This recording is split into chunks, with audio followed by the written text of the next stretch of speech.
नमस्कार, मी सानिका आज तुम्हाला लाटोडे गावातील श्री अंबाबाई मंदिराबाबत माहिती सांगणार आहे. अंबाबाई मंदिर हे पूर्वी आंबोळी गाव, तालुका शहावाडी येथे होते.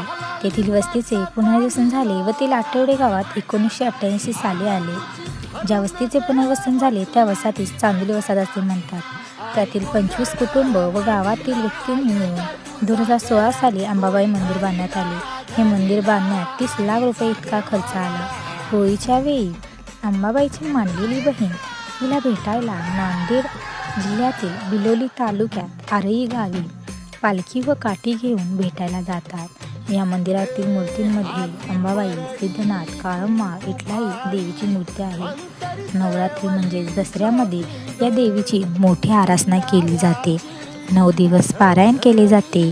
ज्या नवरात्रकरी महिला असतात त्या 9 दिवस मंदिरात राहतात. पहिले 3 दिवस कडक उपवास